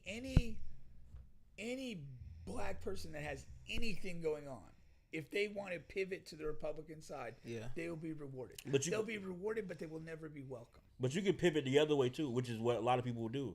That's how you'll get you'll get like a Charlamagne the Guy who's super Democratic. I don't believe. First of all, I used to have a blog site and I wrote a blog one time. Nobody is Republican or Democrat unless you hold office or you have a vested interest that affects you. If you super Democrat leaning and they can do no wrong, I think that you're just as cancerous to what we all need to be trying to do as somebody who's super Republican leaning and they can do no wrong. You just gonna always vote. That's how somebody like Donald Trump becomes president, because you gonna always vote for Republican, and they just had a better plan and they executed better. But that's another story too. But if you just super leaning on one side and you can't hear what we're saying to each other. So if you can't sit down with Candace Owens, or you can't sit down with who I don't know a lot of the super radical white people, but if you can't sit down with these people who have an intelligent and a basis for what they're arguing, whether you disagree or you don't agree, then we'll never have a real conversation that means anything. The only conversation I want to have sitting down with them is if they're in an electric chair. But you'll fuck Candace Owens though, right? No. She'd be like, no. I fuck Candace Owens. Chop her head off. Chop her head off. Nah, but I just think like whether you just like somebody, I think that what Don Lemon just did there is coming from a place that's like self-serving, which is we're human. That happens. I think that's a lot of it, man. I really do. Now, but I think the best thing that you said in that is that I think black people are indifferent to Stephen A. And him being on that large of a platform, I think just naturally too, you're going he does have a large black base, and then you have reason why I'm indifferent to him is because he does do a lot of work for HBCUs. He does. And then on the other side, I watch that show a lot. I watch his platforms a lot, and he weirdly does end up on the opposite side of conversations, you know, that would serve, you know, whatever this particular black issue. And I find that to be weird. And sometimes I look, can you give an example of that? like the Colin Kaepernick thing. Like he was on the opposite side of that. He was on he was against it. So was I, and I'm not anti-black at all. No, but to be the only black guy on linear TV that took that side, that's what I almost thought that was like purposely done. Probably was. The only time the Kaepernick thing, I don't think he was wrong. But what I will tell you, and again, when I see this stuff and if it gives me like a reaction emotionally, or I see it and it gives me any kind of pause, I think about why a person does certain things. Yeah. So like with the Shador Sanders thing, right? Mm-hmm. First he was like, "Hey, he's getting sabotaged. What's going on?" And then the next week, it was straight company man, because obviously maybe people don't know, but ESPN and NFL have a partnership. They do business together. Mm-hmm. So then it became about face from that, where his opinion was clearly, "Hey, they doing this kid a disservice to." Nah, it's because he just wasn't ready, and maybe. So I knew that somebody called from the higher ups, called down and said, "Hey, no more anti-NFL, because if you're not with the NFL, you're against the NFL." That's the one time where not realized, but it snaps me back into focus to understand that if you remove his actual job as being being on ESPN, Stephen A. Smith. We're talking about who? Stephen A. Smith. Okay. He is a company man, high executive for a Disney-owned corporation. He's basically an executive at Disney. He gonna have a lot of the leaning the other way opinions, because his comrade, like his what do you call it? Like his co-workers aren't the people who do the show with him. His co-workers are the people who turn the lights on. The suits, yeah. Yeah. So like, of course, his thought process is going to be a 55-year-old Republican rich black man who works with 50 to 80-year-old rich white men. And I have to, and I also have to be able to make a distinction that doesn't mean that he's anti-black. It's just proximity and where his life is. So because we do practice duality. So he could be passionate about HBCU, but he's also passionate about being an executive at whitewashed Disney. Yeah, and that's why I'm indifferent. Yeah, and personally, that's I can see a person who doesn't care about. And that's why I'm indifferent. But I think that's very good, because I think when you break somebody down in that manner, what they lose is authenticity and sincerity. Right. And they become irrelevant at that point to somebody that processes where they're coming from. This guy is just shilling for whatever. Because you can't. Well, it doesn't mean anything. Yeah. There's no deep belief in anything that he's saying. Right. Because you can't be the face of a network as big as ESPN and be either super Republican or super black man. That's why Stuart Scott would have never been the face of ESPN. You know what I mean? Because at some point, his morals would have stepped in and say, "Hey, you can't do that." You know, and that's interesting. But right. see, that's where I think some of the frustration comes with a Stephen A. Smith, because you're basically where he's gotten now. His morals never stopped him. That never gave him pause. No. Yeah, he'll just get down on his knees. When Max Kellerman called him out on live, it was T.O. that called him out, but it was because he was like, Max Kellerman cares more about black people than you do. That was tough. And so I think that this is also low hanging fruit. Like if you don't like the guy, or if you like want to, like, that's the shot to take at Stephen A. And that's like his one. And that's oversimplifying it, which is very dangerous to do. I think people have a misunderstanding. Like I did some work on ESPN radio from time to time, right? I did it on the show with a guy who doesn't watch sports, but it was his show, and we talked about sports, and he sounded very knowledgeable, right?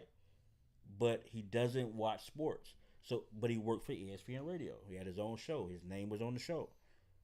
And there was like a little like whiz kid guy who knows sports, and he hit him, "Hey, what's the stats for this?" And he'd be like, Jameis Winston threw for 3,800 yards last. That shit, and it flowed. And if I didn't tell you that right now, you would never know it. So people think that these people who watch sport, who are on this show arguing about sports, actually watch hours of sports. They don't. Nah. If you think that, and you listen to Kendrick Perkins and thinks that he watched basketball all the time, I'm here to tell you he doesn't, even though he's played basketball his whole life. If you look at Stephen A. Smith, if you think that he's an expert, that's why he started being like, "Hey, these guys forgot more football than I'll ever learn." Yeah, because football is so nuanced that you can't pretend to know it and be at the helm. You know what I mean? So like he knows how to. People who don't know Stephen A's like history, he started doing as a news columnist. So he's a journalist first, and sports is just the easiest way in, right? But he also did radio at Hot 97. People don't know that. So like he's just a broadcaster. That's why Stephen A is enigmatic. He can go in any room and talk about anything. Go on people's podcasts and be like, people. If you meet him in person, you'll love him because that's his business. Is for you to love him. I don't look at him and be like, this guy is all knowing. I'm not one of those people when we argue sports and they be like, well, Stephen A said, or that doesn't mean that he knows sports because he's the face of ESPN. So people have this idea of what really is going on. And what's really going on will break your heart if you think like that. If you think that this guy cares about anything but his own ego, which is not even a knock to him. Because at some point when you behind these mics, the bigger your ego, the further you'll go. I don't be taking it like, oh man, this guy hates black women. He just disagreed with that one black woman. And a part of why he disagrees with him is because he golfs with Jerry Jones. And they not talking about ice. You know what I mean? They're not talking about any of that shit. They talking about, hey, will you put your money in gold or Bitcoin or whatever the fuck they talk about? Which probably conversation I don't even know. I can't even dig into. So like, if you put in your trust in what the product that they're giving you on screen, it'll break your fucking heart. No, 100%. You're still on the bench podcast with Bubba and Pink, home of sports, music, and mayhem. Don't forget we're available on all podcast streaming platforms, including here on YouTube. Please like, share, subscribe, all of that good stuff. I wanted to give a quick shout out here to the OBL ABC League. Shout out to Tommy here. These are the sponsorship packages for a really dope men's league in Orlando. You want to be a part of it. You have a business to promote. This is where you want to promote it at. All right. Become a sponsor. There goes the contact information there. Tommy Dennis and all of that good stuff for a league that is upcoming. Do we know when the first game is? They're trending towards February 2nd. I talked to him yesterday. Okay. But they're still getting all of that stuff. They need a couple of sponsors. Okay. All right. I wanted to get a little NBA talk in because the Miami Heat they've discussed trade talks about Ja Morant as recent as today, actually, again. And Ja Morant's camp really is interested in Miami as well. They also like pairing in. He had a really huge blow up with a teammate yesterday at practice or whatever. Yeah, they're actually over in Berlin. Okay, I didn't know that. They're playing the Magic tomorrow night. Tomorrow. That's why it's at 2 p.m. Yeah, I was wondering why that game had a weird start time. That's 8 p.m. local time. Okay, yeah. So I don't like it. You don't like Ja for the Heat? I don't like Ja for the Heat, but when I think about it, it's not a ton of teams I like Ja for anyway. I don't like Ja.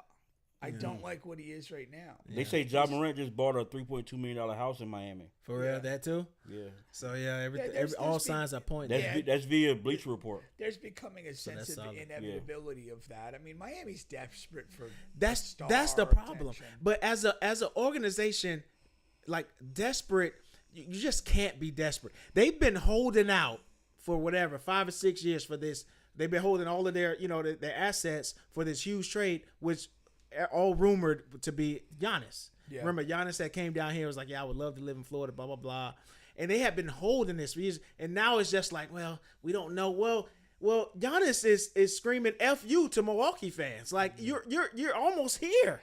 Just wait a little longer. Yeah, this is the moment to strike. But yeah, like wait a little longer. Don't blow it for Ja. I don't think you're getting anything trading for Ja. I think Ja Morant's overrated. Yeah, to be honest. Well, I mean, at one point I don't think he was, but he certainly is now. Yeah. He's missed more time than he's played in the last couple of years. Mm-hmm. And again, he has a style of play and a level of athleticism that's not going to age well. Right. It's already waning. And again, he's not matured one bit from the gun-toting fool that we had 3 seasons ago. No, he's still the same guy. And you were going to say he can't shoot. He right? can't shoot. He's the worst on the shooter or off. He's the worst shooter in the NBA, which is oddly speaking. Given his field goal attempts, it's terrible, man. like what I like Tyler Hero over him. I like the Davion Mitchell over him. And these are guys that you potentially are going to be giving up. And I don't like him playing on the same court with those guys. I don't think John Morant and Tyler Hero could coexist in any planet. Nah, I mean, But it's real because there was a rumor about him with Anthony Davis. I mean Anthony. Oh Edwards. yeah. But with Minnesota, his game isn't like he can't really be paired with anybody in the backcourt. no, he's kind of like a point guard type of. He's like a throwback point guard. He can distribute the ball. Yeah. That's a skill set of his, and he's good at it. But that means he has to have the ball. This main beef with the coach that he has now is he wants the ball in his hand more. Yeah. The coach took the ball out of his hand. well, yeah, they've tried to move to like a more ball European movement. based model of play, which, and we had this conversation a little while ago, like a lot of the better teams, like the Thunder and also the last year when the Pacers reached the final, Yeah. they did that with the ball moving, multiple guys driving, kicking, and recycling actions, and that's not how Ja wants to play. So not only is he mentally immature, not only is he in physical decline, not only does he have a bad record of health, he's basically been obsoleted by the game of basketball the way it's currently played stylistically. Right. He's not worth a used condom. Nah, it's true. I mean, I wouldn't say worth the use comment, but he's definitely. The great thing is the salary cap is keep going up, so now he'll be a bargain buy. His contract won't be because now it's like he I think he makes 39 this year, 42 next year. Yeah. A few years ago, you were like, oh my gosh. Because But now it's they're like, making 70. Like your best player's making 70 million. So but it's just like Ja isn't going to be a world beater, and he's the last to know. So and that's the worst thing. So Well, if the Heat trade for him, they might be next to last to know. I think even if they'll trade for him because he's a bargain buy right now. You know what I mean? Like his name is still John Morant. He still leads the league in like jersey sales. I mean, or in shoe sales for Nike, and he's like top 10 in jersey sales. He's still John Morant as far as namesake goes. 100%. But if you want to win games, He ain't that guy. he's only had 1 year or maybe 2 years where the league wasn't on to him, where he could be dynamic enough where he may win a game, and then those years he got hurt in the playoffs. You know what I mean? And then they do have a top 5 coach. Maybe they're thinking he can squeeze whatever left out of him. But he don't. But Air exposure. Ja's not coachable. Ja is clearly not coachable. Yeah. Yeah. But He's not. It is. But you're thinking that's a culture down there. You're thinking they have long trusted their culture, but he's gonna break the culture. Yeah, he'll either break the culture or the culture he'll crack under that. Yeah. You know what I mean? One or the other. Yeah. Crack in a bad way. In a bad where way. he just breaks. Yeah, he'll crack Not under where that. he cracks and gives into it. Yeah. Gotcha. He'll like exactly like it, and I just think that in this league now you can't be a point guard who can't shoot and don't know it.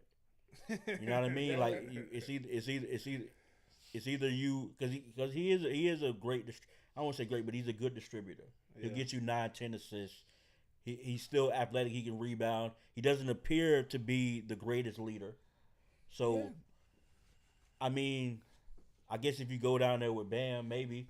There's nothing redeemable about this move. Yeah, I don't like it. You guys are trying to talk yourselves into something that isn't there. But he's kind of unmovable. You guys have like the beer goggles on and like glass call. You know, I'm trying to see what Miami you're sees. trying to knock down a Because 280 pounder. my main shtick my entire life has been, I just don't think that job is as difficult as they make it out to be. Which Being job? a coach. No, being a general manager. Like, Oh yeah. these guys make these fucking crazy, and I'm just trying to see, okay, what do they see? It in kind of this? it's actually harder now because of the apron shit. You got to make the numbers work, and you got to make personalities work too. Because like when you especially run a team like Miami where they are kind of accustomed to winning in a way. You know, they've been to the finals two times in a row, like 2 times in the last 6 years. Yeah. And they have 3 championships. they're accustomed to women winning, and if there's like a name on the table, because your fans only hear the name. Mm-hmm. That's what people in Orlando like. Yeah, let's get Ja Morant. It's like, why would you do that? You know what I mean? Then you have Big Carroll and you have Ja and other than the Lakers, the Miami Heat have been the biggest star fuckers in the NBA for Star decades. hunters. Yeah. Yeah, you want to hunt? I mean, Good luck. Got his safari hat on. He's ready to hunt. but even Pat. I mean, I don't know how much long Pat Riley got. Not alive, but Isn't he over 80? He's old. he's up there, man. He ain't got a lot of But living left. Pat Riley is a stubborn man. Sure. He famously took the cookies off the plane for LeBron when Yeah, LeBron yeah. was Give that man his cookies. when LeBron was LeBron. So it's gonna be a short leash for Ja. And I don't think Ja can handle a short leash. No. Looking at his dad, and I hate to judge his dad based on public persona, but his dad doesn't look like he ever had any kind of short leash on his kid. No. Because you doing shit that's just dumb. Yeah. You doing shit that's dumb. You basically thumbing your nose at the league. You doing these gun gestures and shit. I don't care how much money you make. If you lose tens of millions of dollars for just being dumb one time, I'll never be dumb again. But for some reason he doesn't care. Yeah. And then when you're only plus $2 is well, he's only making $39 million. That's not a good plus. No, not at all. And that's where he is. I'm just not a Ja fan. I never. Nah, he would be on the do not touch list. Do not touch list. Yeah, please. 100%. Especially he ain't dunking on people no more. Remember when Ja was like, I'm not dunking on anybody. I want to. Wow, that was all you had. You know what I mean? That's like a whole I'm not giving head anymore. That's why I picked you up. What are you doing? That always ends in cheating. That's funny though. That's hilarious. What was his big thing? I'm okay in the West. Yeah. I'm okay. I'm okay. That's what he talking about Golden State. Yeah, And he had that beef with Golden State Warriors. He had done nothing. I don't. That's really why you don't like him, because Black is he's a huge Curry and Golden State. I'm a fan. Laker fan, really. You love Curry. I love Curry. I love Curry too. I love Curry, man. Yeah, nothing wrong with that. Because I love Curry's Curry, the too. anti-Ja. Low key. Yeah. Curry don't do none of this shit, man. Yeah. Curry ain't even got a parking ticket. He just got a dumb fucking wife. He just got an oblivious wife. But I mean, She ain't oblivious. we've all struggled with that. She's quite keen to the extra dick. She ain't missing many of those. I don't understand. I wouldn't do anything to mess up $40 million that doesn't compromise my morals. Yeah. So I don't understand that. And I know people be like, well, you can't say what you wouldn't do. You know, I know for a stone cold fact I would not have a gun, and I've never been in any kind of trouble. I'm from rural Carolina, and I went to a prep school and I went to a mid-major college. There's no reason for you to have a gun. I just he doing shit that Allen Iverson didn't do. You know what I mean? So it's like True. and he's nowhere near as good as Allen Iverson. No, yeah. I just don't understand it. Though. You worth more trouble. What's the saying? You more trouble than the squeeze. Yeah. Damn, you worth more trouble. You more trouble than the squeeze, man. That yeah, I really wish we would just get to a place where we kind of just looked at people more objectively and concluded this guy's a piece of shit.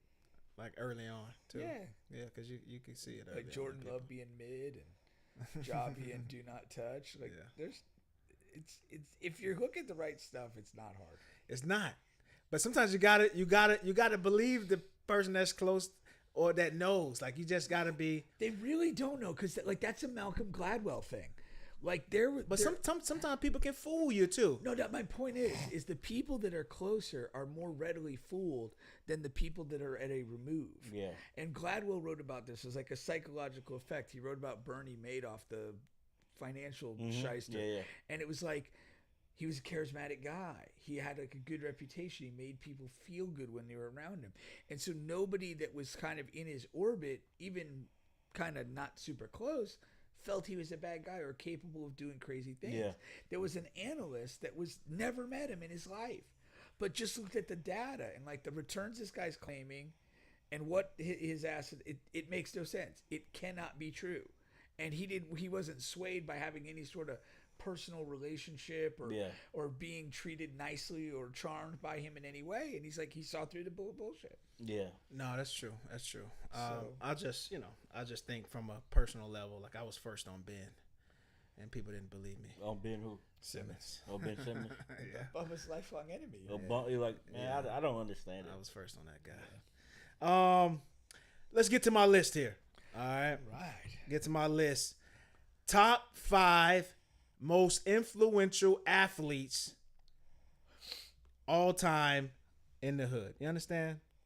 Well, I think when Yeah. you give us your fifth In the one, hoods we'll of start America. to get a- Well, first, I like to start with the honorable mentions. Okay, how many do we have? 2, 2, 3. Okay. 3. Simone Biles is my first honorable mention. Really? Okay. The reason why she's an honorable mention is that it's due to the sport. I think that black people that know of her have tons of love for her. The problem is, it's just not a ton of black people that That's know what I'm she saying. She exists. can't be honorable mention though. I think, I think she deserves to be. She honorable shouldn't be mention. for talent, but she's just not famous enough. Just not famous enough. Yeah. Right. And like, yeah, I don't. Yeah. Yeah. She's not famous enough, so I'm not. She's not in the 5. No. Mike That's not. That's by the way. I gotta say this. This is not a knock on Simone Biles. She's so excellent that she's only judged against herself. She's just not famous enough. Cause you gotta do it. You gotta do like a disclaimer for black women because they be like, he hate black women. Mike Tyson is on here too. For honorable mention? I think when I get to the 5, you'll understand. Tyson, he's beloved in the hood. I understand, but you got a couple of knocks. You got the hitting the women and the black women and all of that. So there's a little disdain for Tyson, a little bit. I in the mean, hoods if you across can't hit America. your wife, what could you hit? Oh my God! Somebody else's wife. The last guy in my honorable mention, he could have been number 1, and that is Tiger Woods. Now he's number 1. I mean, not number 1, but he can't be. He got to be on the list. No, he can't be.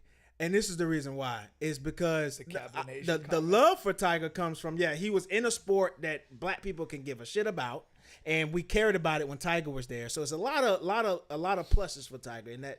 Well, win. it's really the same argument as Simone Biles. No. It is. It's the opposite. No, Because it's- the no, problem with Tiger is Not the argument against, the Oh. argument for is that you're taking a black person who becomes the gold standard in a sport that is predominantly white. Yeah.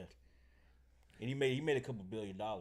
yeah. It just in that aspect. But of course, Tiger If was you can- like if you can fucking- become- Well, no, but Yeah, I mean, like, everybody the on earth only- knows Tiger's The only name. reason you mentioned Simone Biles is because of Tiger Woods and Serena and Venus Williams. Yeah, that's true. Why you say that? Because it's 'Cause you don't it is watch a you don't black watch star gymnastics. in a sport that's crazy white that the eyes go to because now you have a black person who's the best at it. Yeah. No, that's honestly that's not why. But you don't even. I know, don't look at gymnastics as a white sport. Do you know what Simone Biles is good at? What do you mean? Like what's her like main things that she does? on You can't judge it off of me. No, but you represent the I watch basketball, but I don't watch women's basketball. Like you know what I mean? Like I don't Again. think gymnastics is. I don't look at gymnastics as a white sport as much as like is. golf. It is, and though. It is. baseball. Well, and- I'm here to tell you. It is. I'm here to second black on that. Okay. I'm not arguing with you But guys. what- I just that's what I'm saying in my whether brain. whether you are aware of it or Yeah, not, yeah. when you look at Simone Biles, like her hood cachet as what you're Yeah. putting her out for, You're saying that's it's a part of rooted. it. That's it. Yeah, piece the of it. hood, That is it. Yeah, the hood don't even know about her. I know. Yeah, That's why she's not on the list. But she can't even be honorable mention if the hood she don't know really- about her. Okay, so that's a bad honorable You mention. put her with Mike Tyson. Yeah, and Tiger Woods. Yeah, like that's crazy. I love black women. But you put like the two Then you don't. like two of the most famous black people of all time. This isn't a list of honorable mentions of people you jerk off to. Yeah, that's All crazy. right, Simone. I tried, baby. I tried. Okay. Coming in at number 5. Oh, and I wanted to mention on the Tiger thing, the I'm not black, I'm Blasian. Cablination. That was that's why he can't be on the top. But see, Tiger Woods is so great that we didn't care. But a lot of black people did care. We- We fought through it, and that's why he's on the honorable mention. But there was care about when that. you Come go on, when Black. you go golfing, you be like, I'm about to get my Tiger Woods. Yeah, on. for sure. All right, coming in at number 5, I have Serena. We just went through it. That's exactly my mind frame about the white sport. Not And, over Tiger. That's crazy. Yes. I gotta dig yes. Get in the comment. Hoods in America Over Tiger Woods? over Tiger Woods. Yes. I'm going there. We forgave Tiger Woods for so much. That's how I know that he was.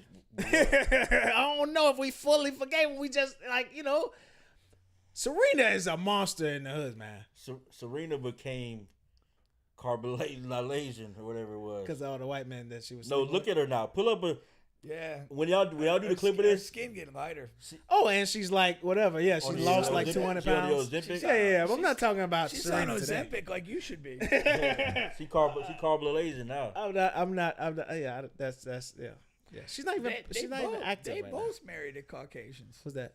Yeah, Her sister. Yeah. sister just got No, I married. just thought that's where he was going to. But the where she's at currently now, of course, that has nothing to do with the list. Okay, coming at number 4, I have Magic Johnson. I think he always has been a massive figure in the black community in the hoods. Can't argue with that. You know what I'm saying? Even through all the AIDS and stuff like that, stuck by him. He beat AIDS, man. He beat it. He beat AIDS.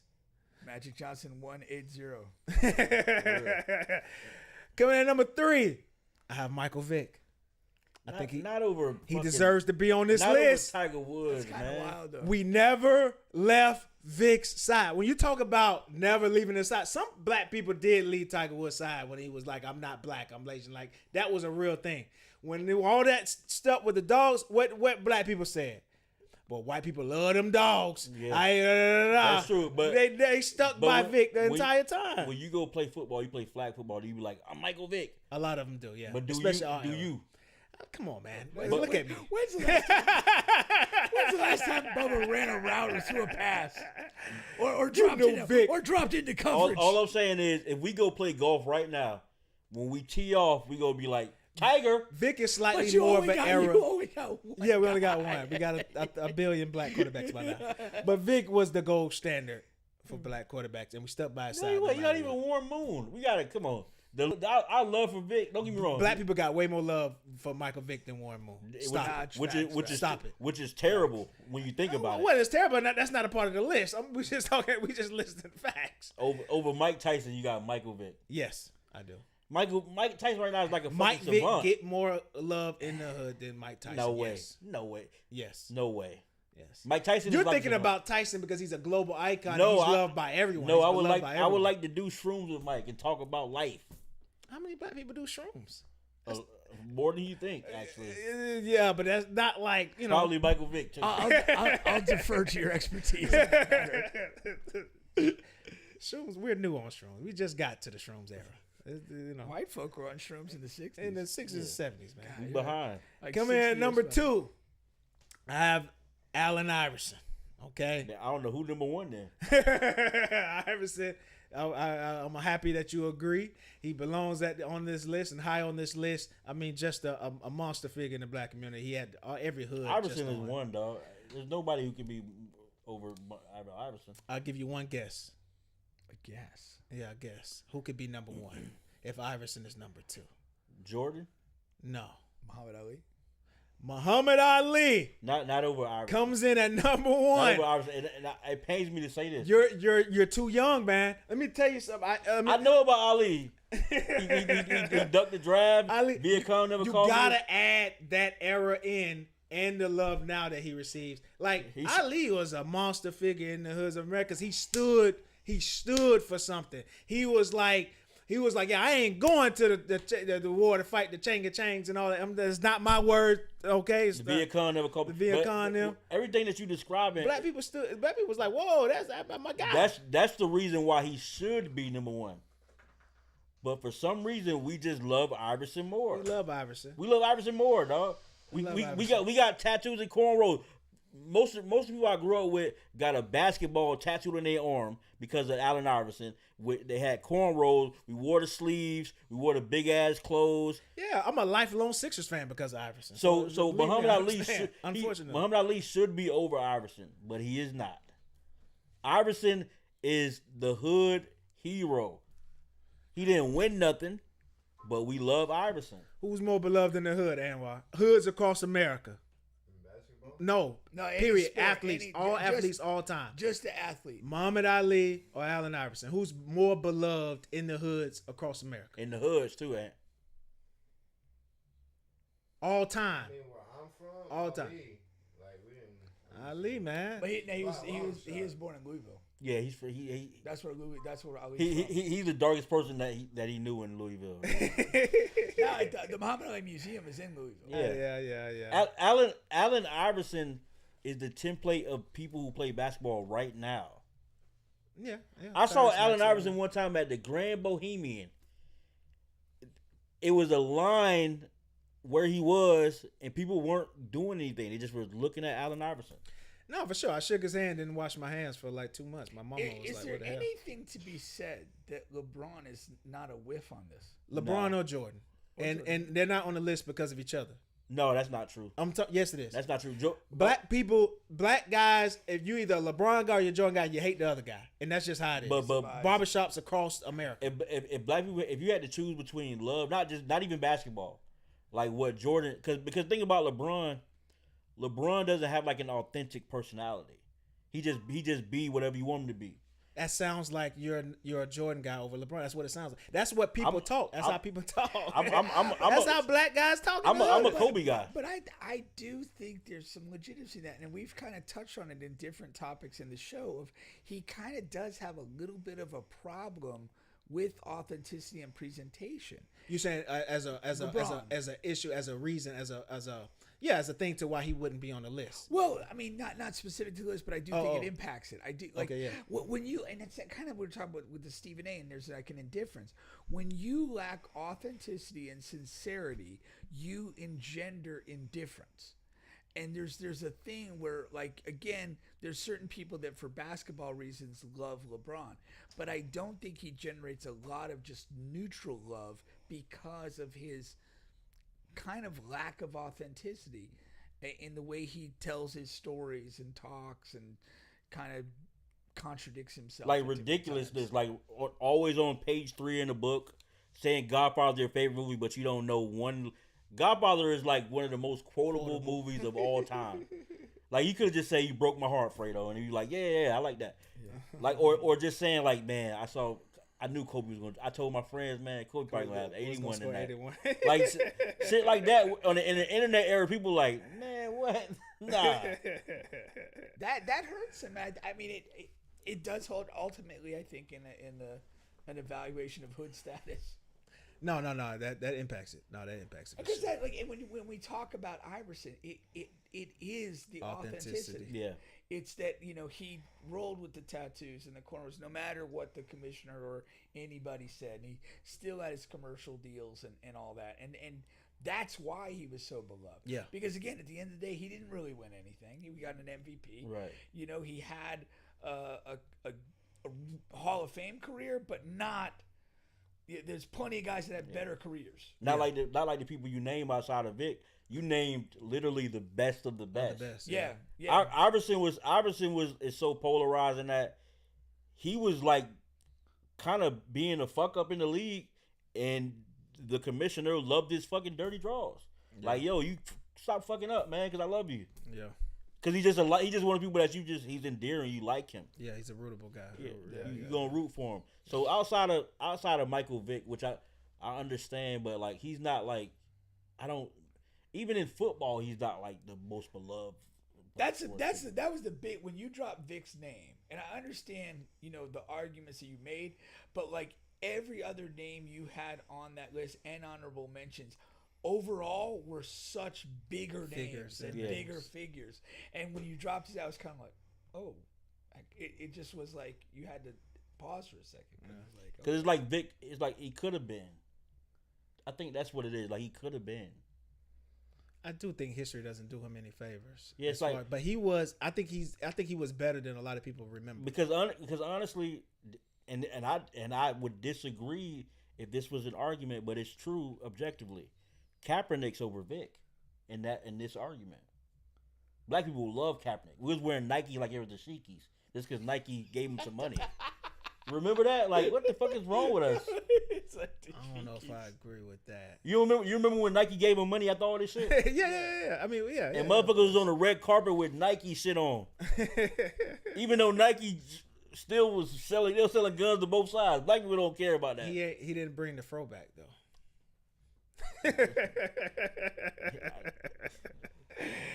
That's been our time today, man. Appreciate you, Jus Black, for coming through as always. Good times, man.